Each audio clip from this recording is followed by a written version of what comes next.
A splendid midsummer shone over England, skies so pure, sun so radiant as were then seen in long succession, seldom favor even singly, our wave-girt land.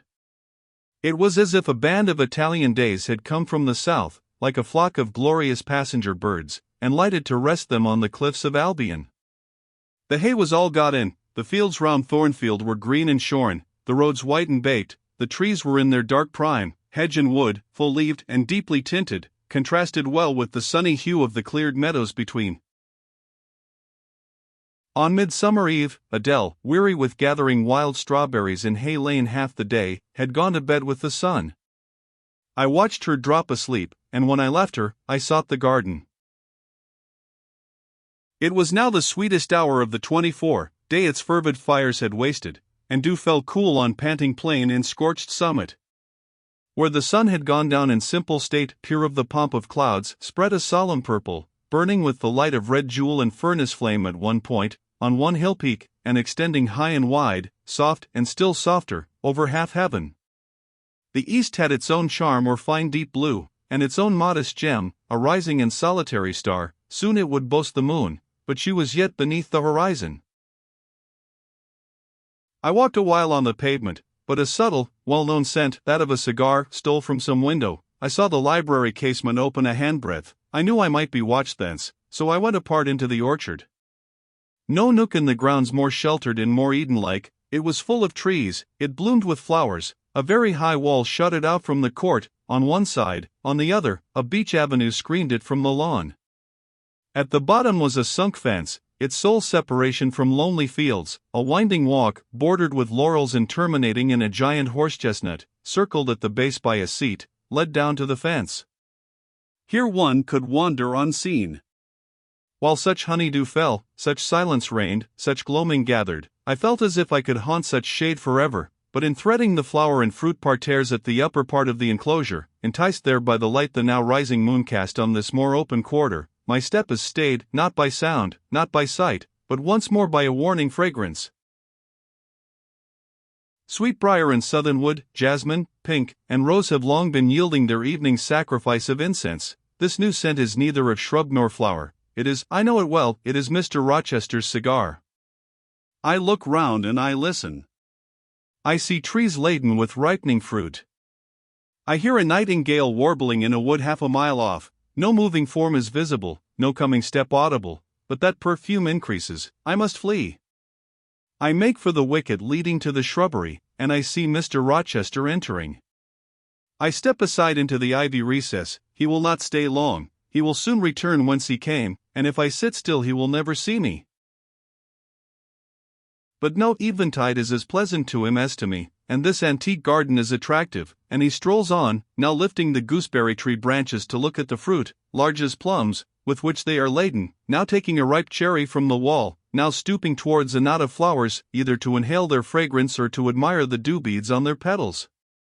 A great moth goes humming by me. It alights on a planted Mr. Rochester's foot. He sees it, and bends to examine it.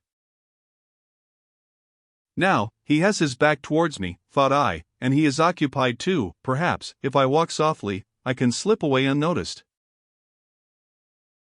I trod on an edging of turf that the crackle of the pebbly gravel might not betray me. He was standing among the beds at a yard or two distant from where I had to pass. The moth apparently engaged him. I shall get by very well, I meditated. As I crossed his shadow, thrown long over the garden by the moon, not yet risen high, he said quietly, without turning, "Jane, come and look at this fellow." I had made no noise. He had not eyes behind. Could his shadow feel? I started at first, and then I approached him.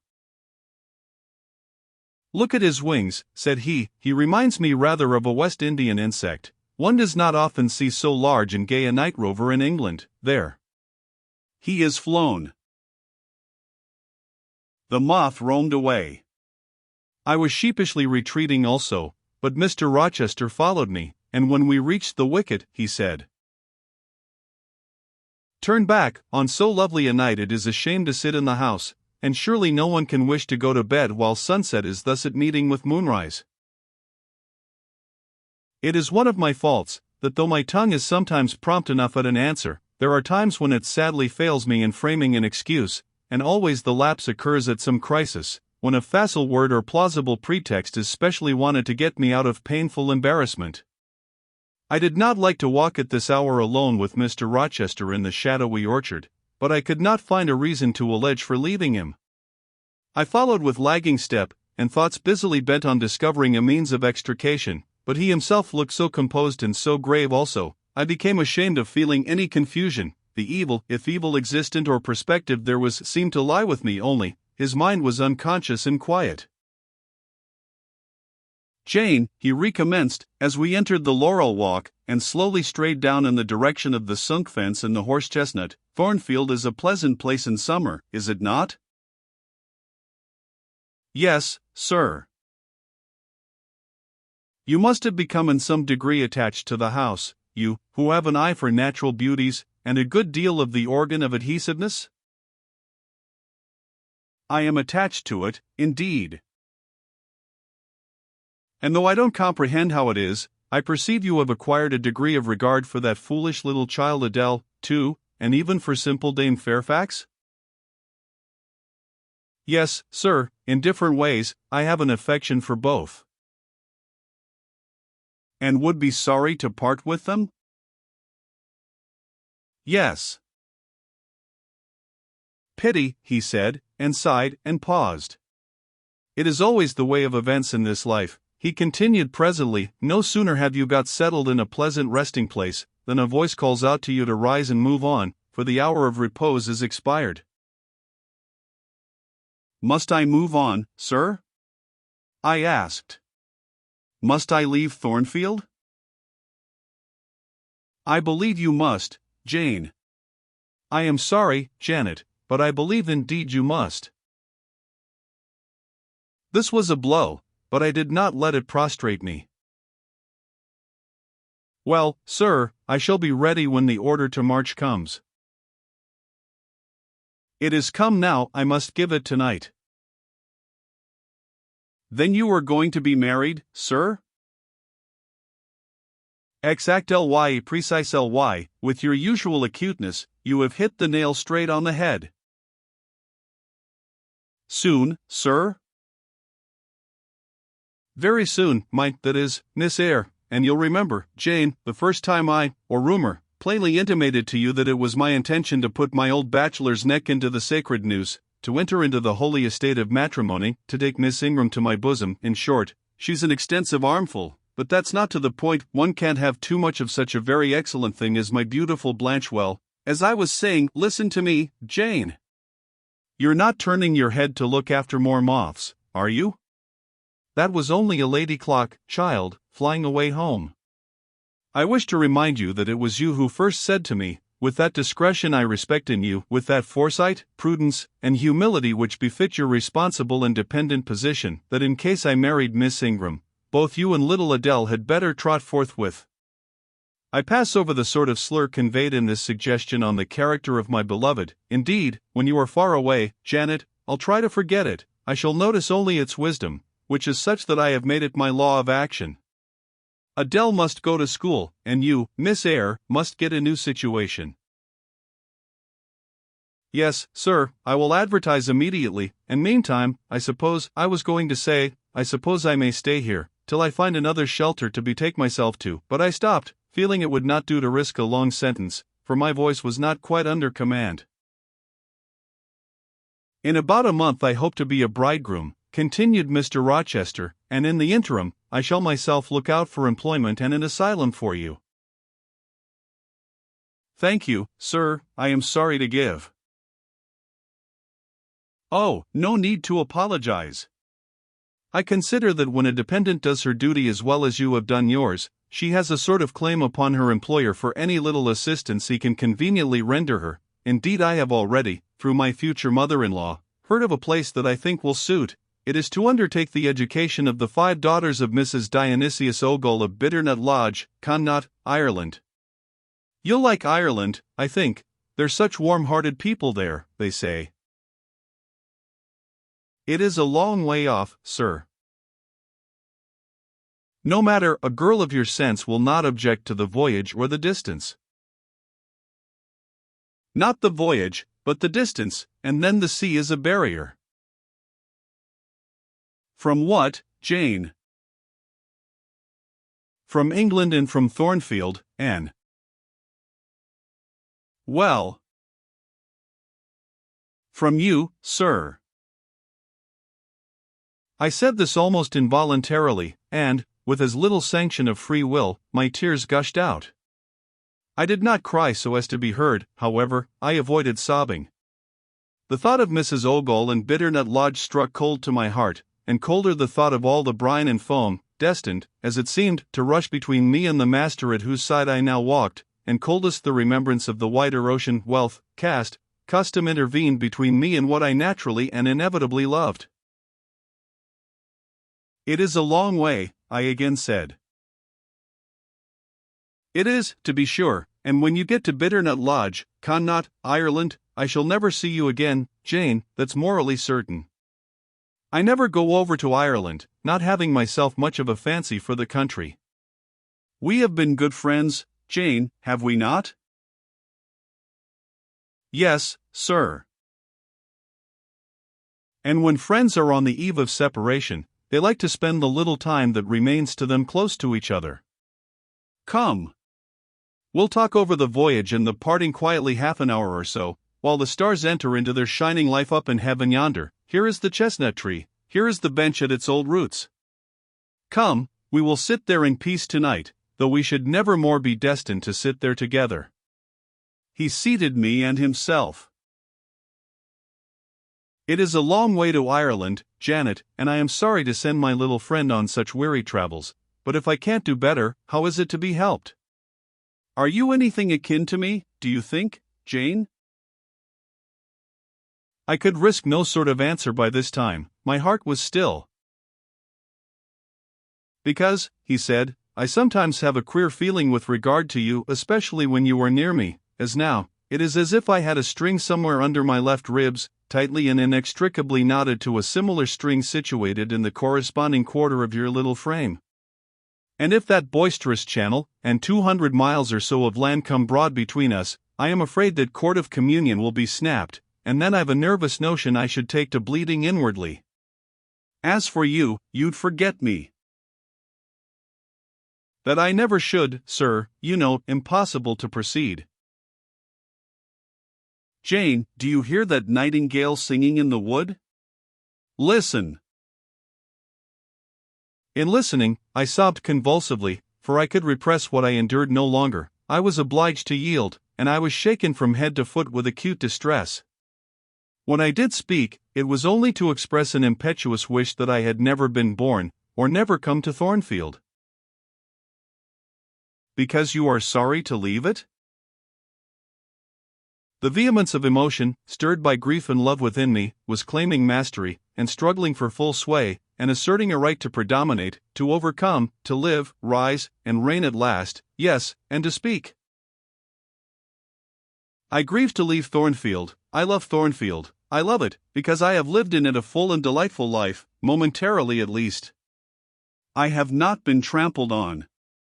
I have not been petrified.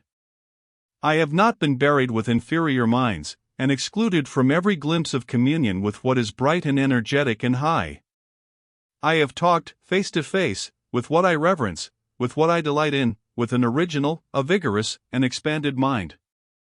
I have known you, Mr. Rochester, and it strikes me with terror and anguish to feel I absolutely must be torn from you forever. I see the necessity of departure, and it is like looking on the necessity of death. Where do you see the necessity? He asked suddenly. Where? You, sir, have placed it before me. In what shape? In the shape of Miss Ingram, a noble and beautiful woman, your bride. My bride? What bride? I have no bride. But you will have. Yes, I will, I will. He set his teeth. Then I must go, you have said it yourself. No, you must stay. I swear it, and the oath shall be kept. I tell you I must go, I retorted, roused to something like passion. Do you think I can stay to become nothing to you? Do you think I am an automaton, a machine without feelings? And can bear to have my morsel of bread snatched from my lips, and my drop of living water dashed from my cup? Do you think, because I am poor, obscure, plain, and little, I am soulless and heartless? You think wrong. I have as much soul as you, and full as much heart. And if God had gifted me with some beauty and much wealth, I should have made it as hard for you to leave me, as it is now for me to leave you. I am not talking to you now through the medium of custom, conventionalities, nor even of mortal flesh. It is my spirit that addresses your spirit, just as if both had passed through the grave, and we stood at God's feet, equal, as we are. As we are, repeated Mr. Rochester, so, he added, enclosing me in his arms, gathering me to his breast, pressing his lips on my lips, so, Jane.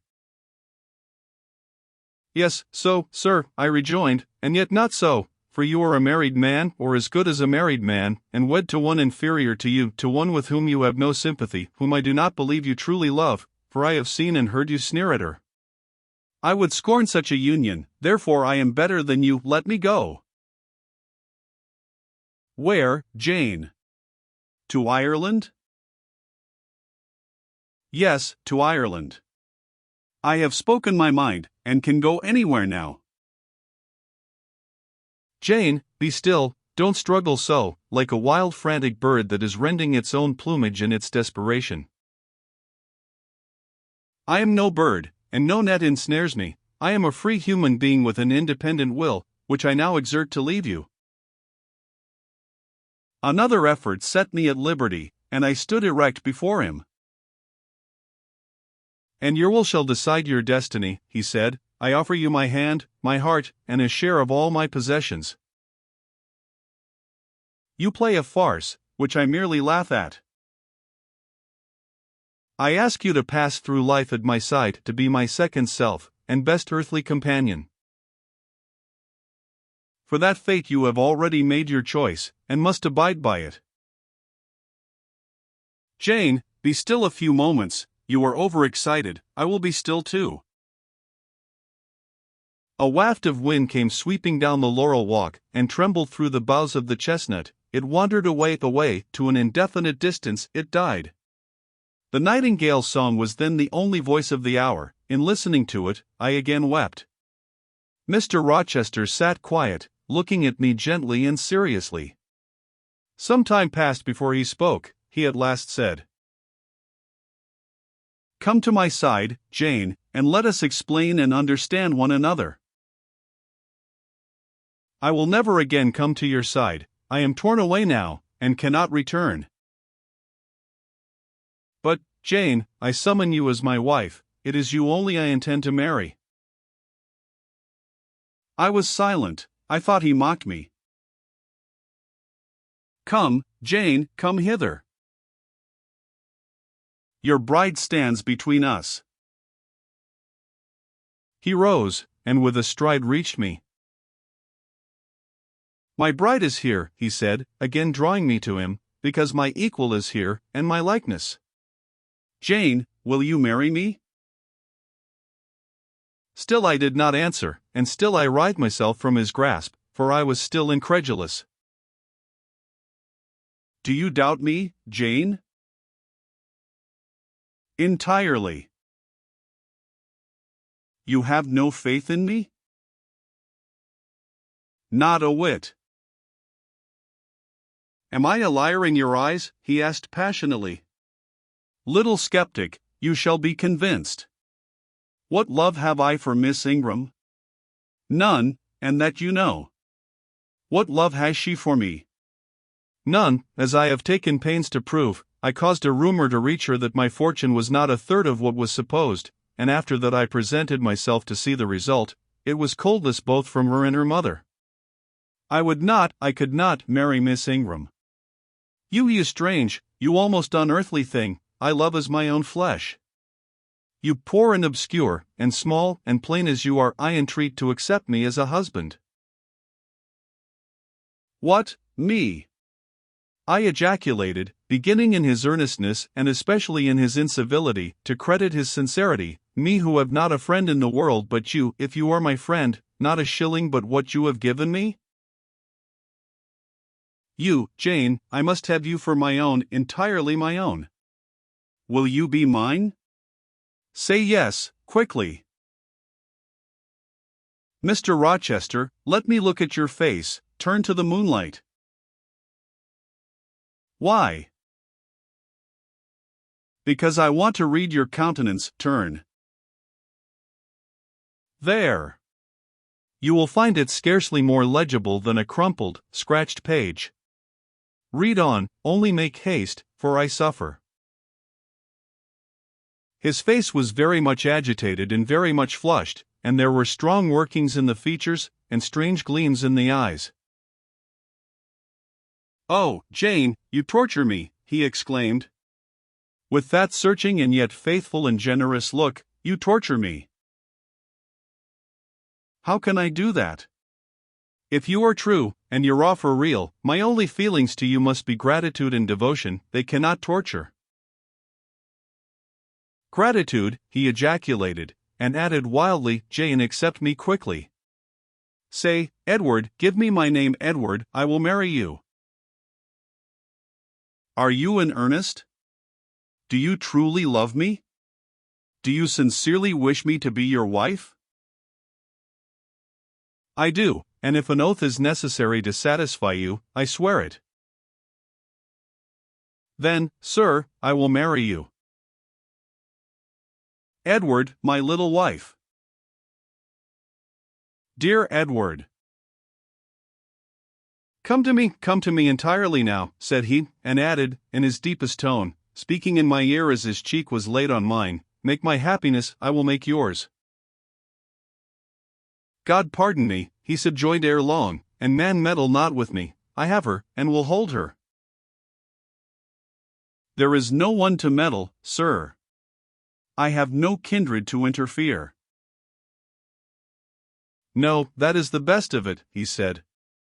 And if I had loved him less I should have thought his accent and look of exultation savage, but, sitting by him, roused from the nightmare of parting, called to the paradise of union, I thought only of the bliss given me to drink in so abundant a flow. Again and again he said, "Are you happy, Jane?" And again I answered, "Yes." After which he murmured, "It will atone, it will atone. Have I not found her friendless, and cold, and comfortless? Will I not guard, and cherish, and solace her? Is there not love in my heart, and constancy in my resolves? It will expiate at God's tribunal. I know my Maker sanctions what I do. For the world's judgment, I wash my hands thereof. For man's opinion, I defy it." But what had befallen the night? The moon was not yet set, and we were all in shadow. I could scarcely see my master's face, near as I was. And what ailed the chestnut tree? It writhed and groaned, while wind roared in the laurel walk, and came sweeping over us. "We must go in," said Mr. Rochester, "the weather changes." "I could have sat with thee till morning, Jane." And so, thought I, could I with you. I should have said so, perhaps, but a vivid spark leapt out of a cloud at which I was looking, and there was a crack, a crash, and a close rattling peal, and I thought only of hiding my dazzled eyes against Mr. Rochester's shoulder. The rain rushed down. He hurried me up the walk, through the grounds, and into the house, but we were quite wet before we could pass the threshold. He was taking off my shawl in the hall, and shaking the water out of my loosened hair, when Mrs. Fairfax emerged from her room. I did not observe her at first, nor did Mr. Rochester. The lamp was lit. The clock was on the stroke of 12. "Hasten to take off your wet things," said he, "and before you go, good night, my darling." He kissed me repeatedly. When I looked up, on leaving his arms, there stood the widow, pale, grave, and amazed. I only smiled at her, and ran upstairs.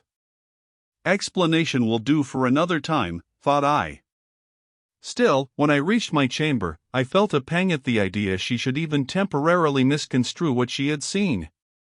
But joy soon effaced every other feeling, and loud as the wind blew, near and deep as the thunder crashed, fierce and frequent as the lightning gleamed, cataract-like as the rain fell during a storm of 2 hours' duration, I experienced no fear and little awe.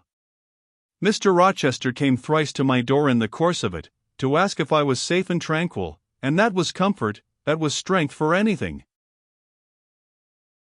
Before I left my bed in the morning, little Adele came running in to tell me that the great horse-chestnut at the bottom of the orchard had been struck by lightning in the night, and half of it split away.